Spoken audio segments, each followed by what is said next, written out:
waa xafladda qaran bedelashada Al-Furqan Primary and Secondary School qaybtiisa waa beri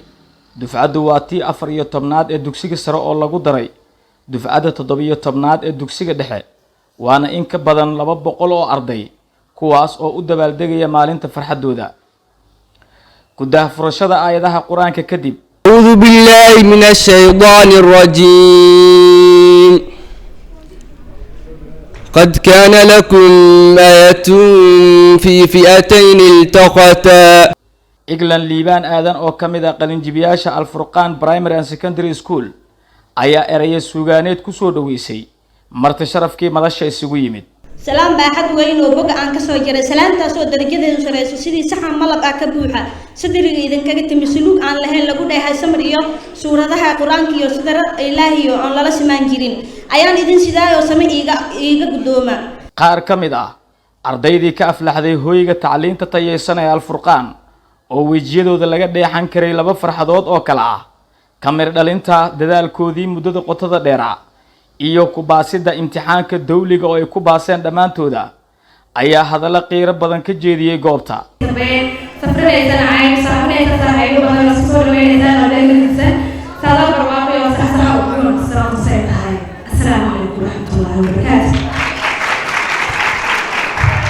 تكي وليبا أسرانك فينا وهيني عايزين تريدو سرطة إليس فاية تربوضة الحدودية هكذا ودقانا سلام تركك هنا وهم ميان إلهدا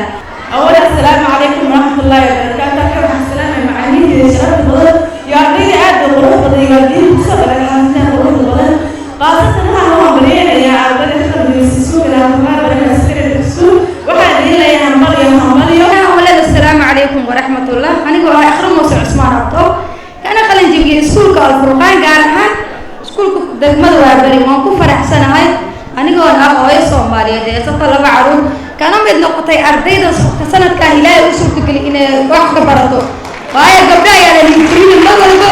قبل واحد برضو وابنشوا واحد لي قصيدة قالها علي بن أبي طالب قال علي أنا الذي سمتني أمي حيدرة ضرغامها جامل وليت خسورة mid kamida waalidiintii madasha ka soo qayb galay ayaa u hambaliyay ardayda wada aflaxday sidoo kalena maamulka iyo macallimiinta Al-Furqan Primary and Secondary School uga mahad celiyay dadaalka ay galiyeen ubadkooda أولاً محض حاسكال الله سبحانه وتعالى نقول سيماشا قاليها من دلوقتها محض بلعب بيننا يا معلمين يا معلمين أرضية جهدي وصول هي هيك سو كارسية dhinaca kale ustaad Abdifataax Afiire oo ku hadlayay afka jaamacadaha dalka mas'uul ka socda midowga dugsiyada gobolka Banaadir iyo mid kamida macallimiintii muddada dheer wax u dhigayay ardayda ayaa hambalyo iyo dardaaran isugu daray ardaydii goobta ku sugneed runtii iskuulka Al-Furqan hadaan ahay midowga dugsiyada gobolka Banaadir waa iskuulaadka aan ku xisaabtano oo ku faano oo ah iskuulaadka ugu wax soo saarka badan dufcadii 17aad ayaa maanta qalin jebinaysa aad iyo aad ugu faraxsanahay qalin-jebintiina maanta maalintiina waan kaga hambaleynaynaa waan kaga mahadcelinaynaa dhawaaqeydii aad soo samayseen iyo waxbarashada aad kusoo dhawaaqeen waxaa sharaf ii ah inaad idinku sagootiyo dardaaran qiimo leh maanta oo bishu ay tahay 25 Agoosto waa maalin farxadeed gaar ahaan ay u tahay ardayda qalin bedelanaysa iyo waalidiintooda waxaan idinku soo dhaweynayaa dhammaantiina xafladan midabada qurxoon maanta waa maalintii ardayda qalin bedelanaysa labada heer oo dabcan ardayda sideedaadka ka gudbay oo imtixaanka qaranka ku soo baasay iyo ardayda fasalka 12aad ayagana ka soo gudbay oo bahda waxbarashada sare u soo gudbi doona insha Allah ardayda dugsiga sare ka gudbay waxaan idin leeyahay ku soo dhawaada bahda waxbarashada sare ku soo dhawaada meel aad u aayi doontaan mustaqbalkiina anoo rajaynayo inaad ambassador iskuulka u noqon doontaan. waxaa madasha soo xiray maamulaha guud ee Al-Furqaan Primary and Secondary School Ustaad Ibrahim Sheekh Maxamed Nuunow. dhammaan maamulka iyo macallimiinta ardada waalidiinta mas'uuliyiinta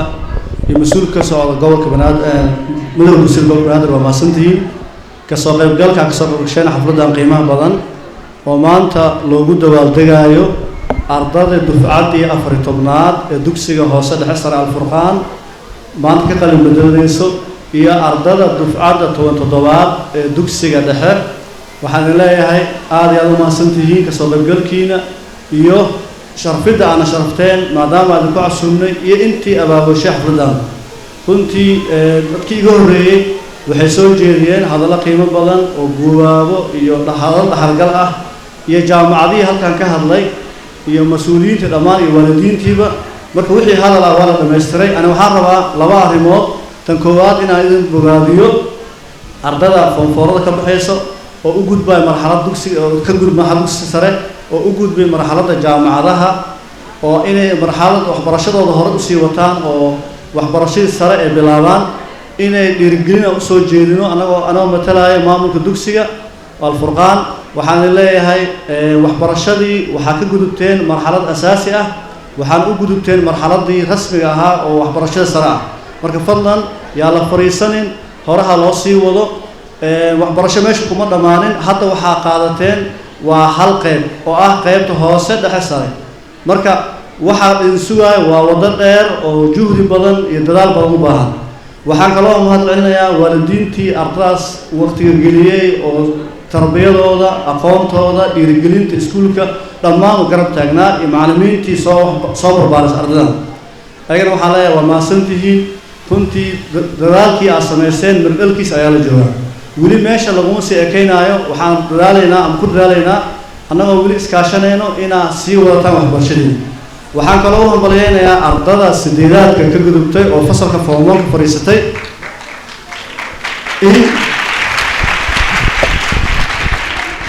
in ayagana waxbarashada sare hadda ay bilaabeen inay ku dadaalaan si ayagana heerka hadda kuwaan soo gaareen ay kasii fiican ay sii gaaraan runtii marka aad ayaan ugu wareerinayaa mar labaad iyo mar saddexaad waxaan leeyahay soo dhawaada waa idin hambaliyeynaynaa waa idin garab taagannahay maamulka iyo macallimiinta waalidiinta sharafta leh iyo mas'uuliyiinta jaamacadaha ka socday kala duwan iyo mas'uulka maanta lagu sharfay ka socday midowga dugsiga gobolka Banaadir Ustaad Abdiraxmaan waxaan leeyahay wassalaamu calaykum waraxmatullaahi wabarakaatuh